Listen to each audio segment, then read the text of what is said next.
안녕하세요. 서울대병원 가정의학과 손정식입니다. 지금은 유방의 상피내암 치료에 대해서 말씀드리겠습니다. 아까 말씀드렸듯이 상피내암은 암세포가 기점막에 국한된 상태이고요. 관상피내암은 암세포가 유관에 국한된 상태, 소역상피암은 암세포가 소엽 내에 국한된 상태이고 2018년도부터는 소역 상피내암은 양성병변으로 분류해서 더 이상 암으로 불리지 않게 되었습니다. 다만 국내 유방암 지침에서는 상피내암으로 여전히 분류하고 있는데요. 관내 상피암은 사실 어떻게 보면 이거를 암으로 꼭 불러야 될까 약간 의구심이 나기도 합니다. 왜냐하면 암세포가 유관에 국한된 상태이기 때문인데요. 사실 암의 특징이 주변 조직으로 뻗어나가는 것이 근본적인 특징임을 고려할 때 관내 상피암을 과연 정말 암처럼 치료해야 되는가 컨트로버시가 있을 수가 있습니다.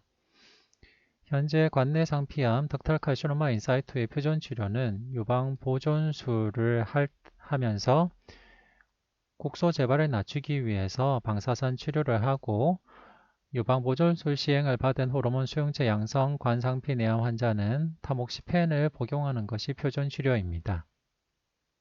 그리고 광범위한 관상피암이거나 침륜성 병변이 의심된 경우에는 감시 림프절 생검까지도 하는 경우가 있는데요. 네, 그렇다면 관상피암의 장기적인 예후는 어떨까요? 네, 관내 상피 내암이 있으면서 룸펙토미, 종양의 주변을 절제하는 시술을 받은 환자 100명을 10년 동안 추적 관찰했을 때 예후를 보면 이렇습니다. 100명을 10년 동안 추적 관찰해도 유방암 때문에 사망하는 경우는 100명 중 1명에 불과한데요. 다만 100명 중 6명 정도는 인베시브 브레스트 캔서가 생길 수 있습니다. 그리고 100명 중 7명 정도는 덕탈 칼시노마 인사이트가 생길 수가 있는데요. 그렇게 보면 이 관내 상피암 환자의 일부라도 유방암 사망이 생기고 유방암이 생기기 때문에 여전히 관내 상피암은 암처럼 수술하고 치료해야 된다라고 생각할 수도 있습니다. 하지만은 수술을 받는 여성 입장에서는 유방을 절제해내다는 큰 부담을 느끼게 되고요. 그리고 10년 동안 추적 관찰을 했는데도 유방암 사망이 단 1명이고 유방암 발생도 100명 중 6명 정도라면 정말 이 100명이 모두 다 유방 수술을 받아야 되는가 의구심이 들 수가 있습니다. 그래서 여성 유방암 학자들을 중심으로 이 관내 상피암 환자를 대상으로 수술을 받지 않고 호르몬 수용체 양성 관내 상피암의 경우에는 타목시펜만 먹고 수술을 받지 않고 추적 관찰을 하되 맘모그래피를 6개월에 한 번씩 추적 관찰하는 RCT가 진행이 되고 있습니다.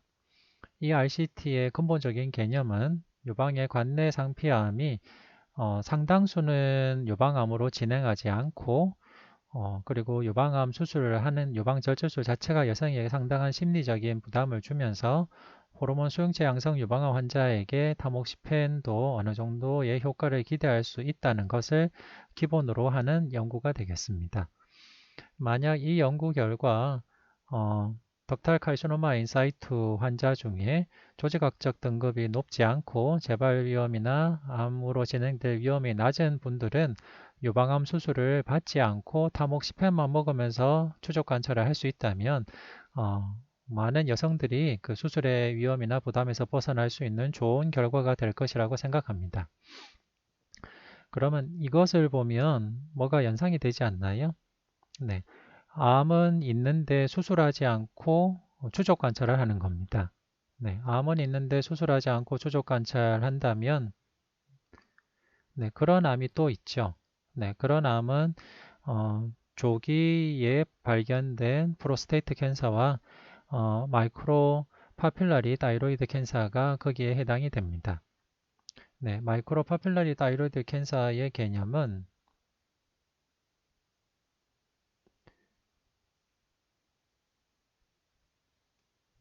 갑상선 유도암이면서 크기가 1cm 미만이고 웰 디퍼렌시에 되어 있는 유도암이고 주변에 마진이 클리어 한 걸로 보이고 주변에 인필트레이션이 없다면 설령 이 사람이 조직 검사에서 갑상선 유도암으로 확진이 됐다 하더라도 6개월이나 1년에 한 번씩 그 초음파를 보면서 액티브 서베일런스를 할 수 있다는 개념입니다. 네, 사실 어떻게 보면 뭐 암으로 진행할 수 있는 이미 암으로 진단이 된 건데, 그리고 어, 암으로 진단된 거를 수술하지 않고 그냥 적극적인 관찰만 한다는 것이 심리적인 부담도 줄 수 있을 거라 생각은 합니다. 하지만은 이렇게 갑상선의 미세 유도암을 수술하지 않고 액티브 서베일런스 할 수도 있겠다라고 생각하게 된 것은 몇 가지 근거가 있습니다. 우선적으로는 작은 미세 유도암인 경우에는 수술로서 얻은 이득은 별로 없는데 수술 자체가 어느 정도의 부작용, 합병증을 유발할 수 있다는 것입니다. 네, 토탈 다이로이드액터미를 한 경우에는 하이포파라다이로이즘을 퍼머넌트하게 약 한 2% 정도까지도 지속이 될 수가 있고요. 보컬 코드 파랄리시스도 퍼머넌트하게도 진행이 될 수가 있습니다. 그 반면에 이렇게 수술에 따른 합병증 부담이 있는 반면에 작은 마이크로 파필러리 다이로이드 캔서인 경우에는 액티브 서베일런스만 하더라도 이렇게 120개월이나 88개월, 약 90개월 가까이 롱텀 팔로업을 한다 하더라도 팔로업 기간 중에 암이 클 확률이 10%가 안 됩니다. 이렇게 긴 팔로업을 해도 암이 커질 확률이 10%가 안 되고 림프노드 전이가 될 확률도 5%가 안 되고 이렇게 액티브 서베일런스를 하는 과정 중에 디스턴트 메타는 없었고 갑상선암 사망도 없었습니다. 네, 이런 것들을 보게 된다면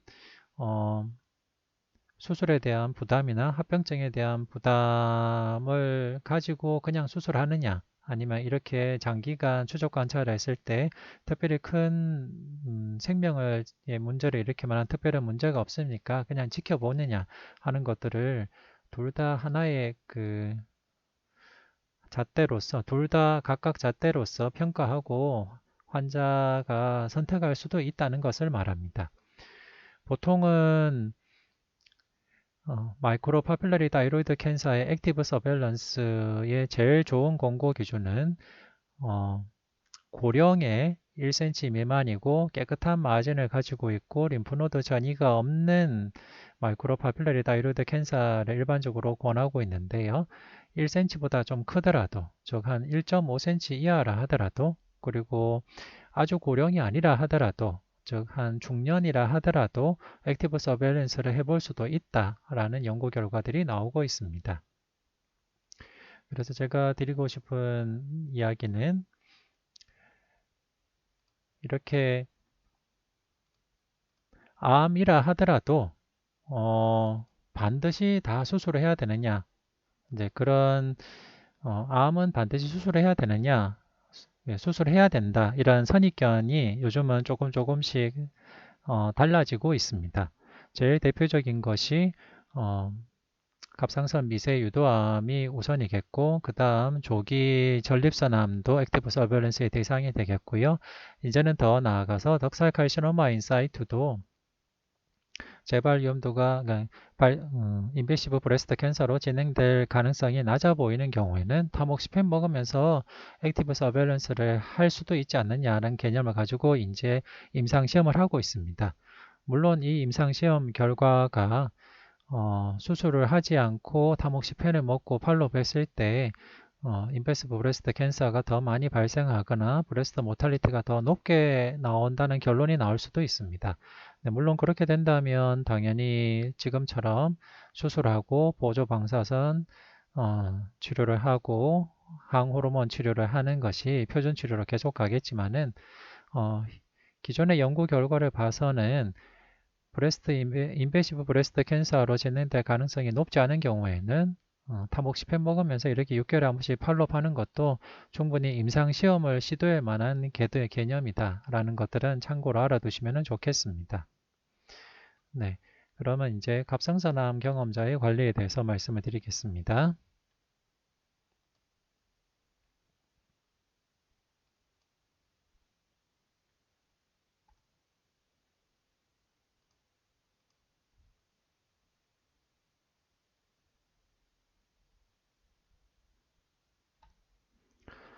예, 갑상선암은 예후가 좋은 암이지요.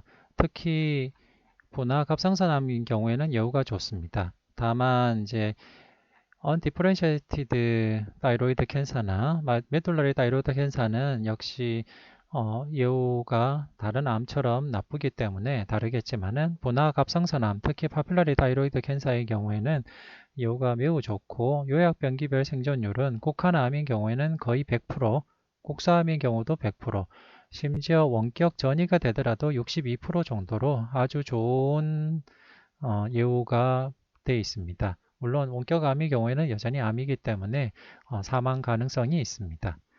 갑상선 유도암은 한국인 갑상선암의 95%를 차지할 정도로 흔한 암이고요. 천천히 자라고 치료 성과가 높아 예후가 좋습니다. 갑상선 소질암이나 그리고 언디퍼렌시에이티드 다이로이드 캔서 같은 경우에는 이번에는 특별히 자세하게 말씀드리지 않고 디퍼렌시에이티드 다이로이드 캔서, 갑상선 유도암을 중심으로 말씀을 드리겠습니다. 갑상선암의 TMM 분류는 기존의 다른 암처럼 원발 종양, 국소, 림프절, 원격 전이에 대해서 스테이지를 하게 되는데요.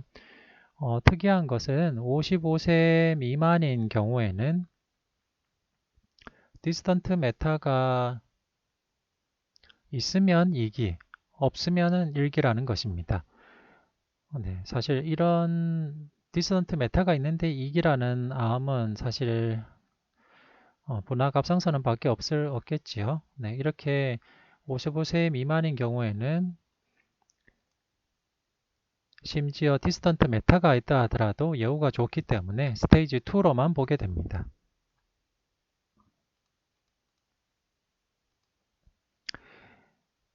그리고 꼭 개념을 알아두시는 게 좋은 게 재발 위험도입니다. 사실 유방암에서도 재발 위험도에 따라서 더 적극적인 치료를 하느냐, 좀 더 치료를 적게 하는 쪽으로 가느냐, 이렇게 달라지는데요. 갑상선암도 재발 위험도에 따라서 더 적극적인 치료를 하느냐, 그렇지 않느냐의 차이가 나타납니다. 재발 위험도는 갑상선 분화암의 갑상선 절제술 후 재발 위험도에 대한 분류를 말하고요. 치료 후 추적 검사 강도를 판단하는 용도로 제한이 됐습니다. 저희 연구를 보면 갑상선 유도암인 경우에는 곡소 및 원격전이었고 수술로 모두 제거가 됐고 주위 조직으로 침륜이었고 나쁜 예후를 갖는 조직형이 아니고 방사선 요오드 잔여 갑상선 제거술 이후에 스캔에서 더 이상 잔존 조직이 보이지 않고 혈관 침범도 없고 림프절 전이가 없거나 미세전이가 있다 하더라도 5개 이하인 경우, 그리고 다 갑상선 내에 국한된 경우에는 저이온군입니다. 이렇게 저이온군인 경우에는 재발 위험도가 매우 낮기 때문에 TSH 어프레션 테라피가 필요하지 않습니다. 중간 위험군인 경우에는 보시면은 잔존 암 조직이 있을 가능성이 의심이 됩니다. 현미경적 식염 소견이 있거나 갑상선 부위 이외의 섭취가 나타나거나 혈관 침범 소견이 있거나 임상적으로 림프절 전이가 있거나 갑상선 외 침범이 있거나 한 경우고요. 고위험군은 수술 후 혈중 갑상선 글로불린 농도가 높아서 원격 전이가 의심이 되거나 잔존 암 조직이 남아있는 경우를 말합니다. 갑상선암의 치료는 갑상선 절제술 같은 경우에는 분화 갑상선암의 경우 1cm 미만의 단일 병소로 주변 경부 림프절 전이가 없는 저위험군 갑상선 유도암의 경우에는 전절제가 아니라 옆저절술이 가능합니다. 다만 종양 크기가 4cm 이상으로 크거나 임상적 경부 림프절점 전이나 원격 전이가 확실한 경우 유관소견으로 갑상선에 침륜이 있는 경우에는 전절제술을 받아야 됩니다. 경부 림프절 절제술은 임파선 전이가 의심될 때는 당연히 해야 되고요. 예방적으로는 갑상선 유도암의 경우에는 진행이 많이 돼 있거나 림프절 전이가 확인되거나 추가 정보가 필요할 때 예방적으로 하게 됩니다.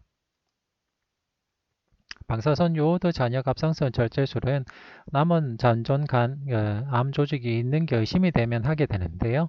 하는 이유는 국소 재발 위험을 줄이고 규명되지 않은 전이병소를 파기하기 위해서 하게 되겠고 어주번트 케모테라피 비슷한 개념으로 생각하시면 되겠습니다. 그래서 재발 위험을 고려해서 권고가 되고요. 고위험군은 당연히 재발 고위험군은 당연히 해야 됩니다. 아까 재발 고위험군을 보시면은 남은 암 조직이 있는 것처럼 보이는 소견들입니다. 네, 이런 경우는 방사선 요오드 잔여 갑상선 절제술을 해야 되겠고요. 저위험군이면 당연히 필요하지 않습니다. 갑상선 자극 호르몬 억제 치료의 경우에는 과거에는 갑상선암을 알았던 분들은 일률적으로 갑상선 자극 호르몬 억제 치료를 했었는데요. 그렇게 해보니까 갑상선 자극 호르몬,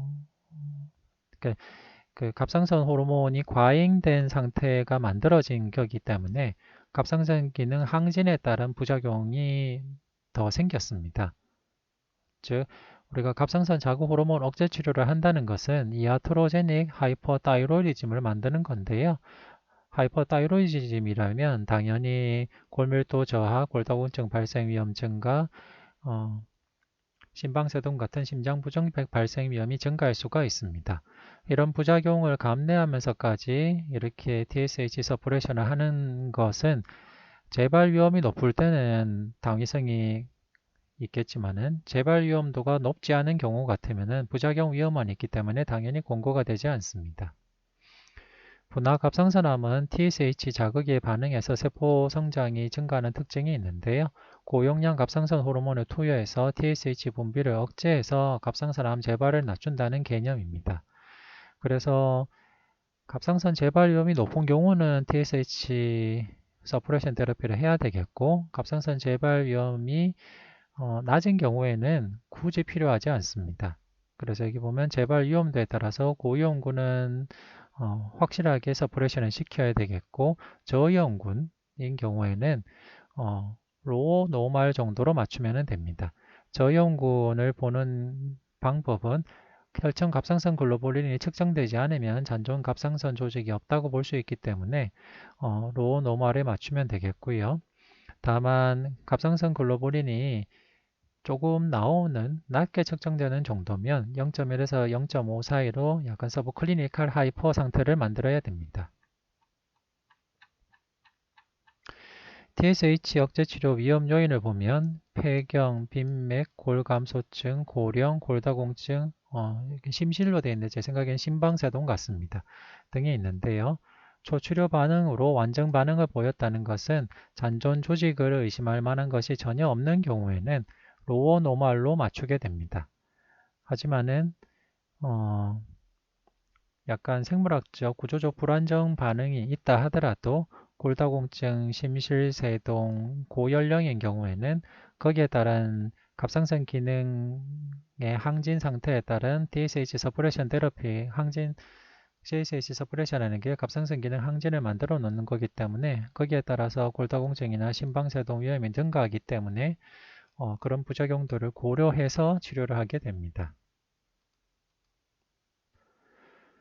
초치료 반응 평가 기준 및 임상 경과를 볼 때 대체로 장기 롱텀 팔로우 클리닉에 오시는 분들은 완전 반응을 보이시는 분들이 대부분이고요. 그런 분들은 갑상선, 그러니까 넥소노에 잔존 갑상선 조직이 보이지 않고 타이로글로불린도 나오지 않고 타이로글로불린 안티바디도 발견이 되지 않습니다. 그런 경우는 완전 반응으로 볼 수 있고요. 그런 경우는 재발 위험도 현저히 낮고 질병 특이 사망률도 낮습니다. 이런 경우는 TSH 서프레션을 굳이 할 필요가 없겠고 TSH 레벨은 0.5에서 2 사이를 유지하면 됩니다. 다만 타이로글로불린이 증가하거나 타이로글로불린 안티바디가 나오거나 하는 경우에는 불명합 반응 또는 생화학적 불완전 방향 반응으로 볼 수 있고요. 이럴 때는 환자의 나이나 골다공증 심방세동 위험 요인에 따라서 이렇게 TSH의 목표치가 달라지게 됩니다. 네, 분화갑상선 초치료 잔여병소 없음이라는 임상적으로도 없고 영상검사에도 없고 타이로글로불린도 나오지 않고 타이로글로불린 안티바디도 없어야 됩니다. 이렇게 안티바디도 측정하는 이유는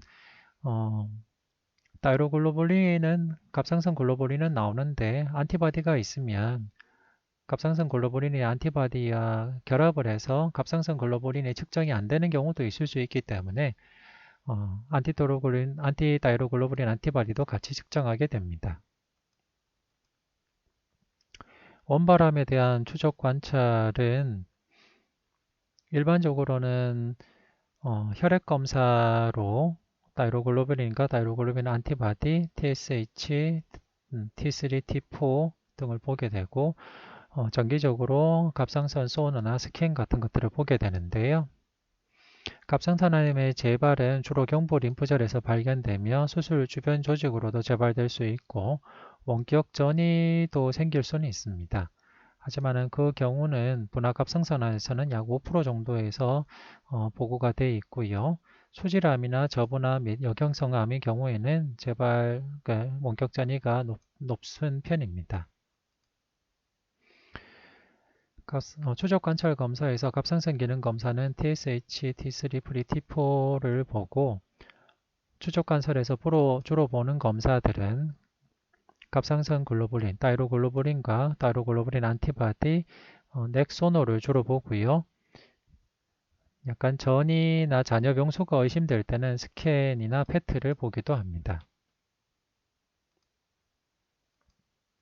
합병증도 중요한데요. 네, 부갑상선 기능 저하증은 일시적인 경우가 많지만은 영구적으로도 있을 수 있고 장기 추적 관찰 중에도 부갑상선 기능 저하가 동반된 분들이 계십니다. 그런 분들은 저칼슘 혈증이 있는 경우가 있고 증상이 있는 경우도 있는데요. 그럴 때는 칼슘과 비타민 D로 보충해 주셔야 됩니다.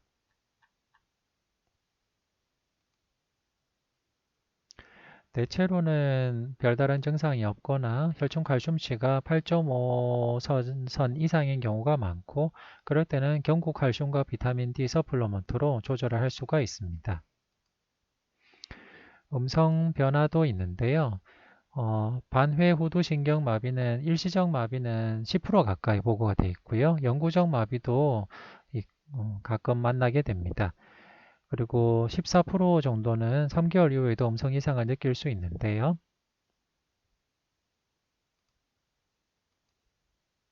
이처럼 음성 변화나 복압상선 기능 저하증 같은 것들이 장기적인 합병증으로 고려가 되어야 되는 요인이고 이런 합병증 문제가 있기 때문에 재발이나 전이 위험이 극히 낮은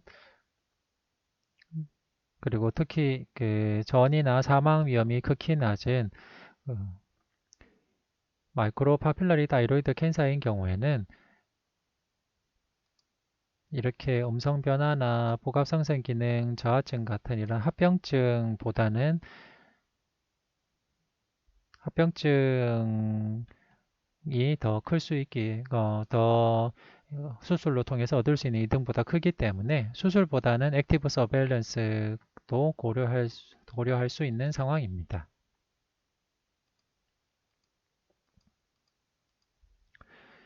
그리고 수술 반응도 좀 있고요. 켈로이드가 생기는 분도 있고 켈로이드가 문제가 될 정도가 되면 피부과에서 치료를 받을 수 있습니다. 2차 암은 방사선 옥소 치료를 하셨던 분들은 일부 암 발생 위험이 약간 증가할 수 있는데요. 일반적인 암 검진에 준해서 하시는 것이 좋습니다. 그리고 갑상선 자극 호르몬 억제 치료의 합병증은 심혈관계 부작용이 생길 수 있고 특히 고령인 경우에는 심방세동 발생 위험이 증가할 수 있습니다. 그리고 골소실이나 골다공증 발생 위험이 증가하기 때문에 장기간 갑상선 자극 호르몬 억제 치료를 받았던 분들은 덱사와 EKG를 추적 관찰해 볼 필요가 있습니다.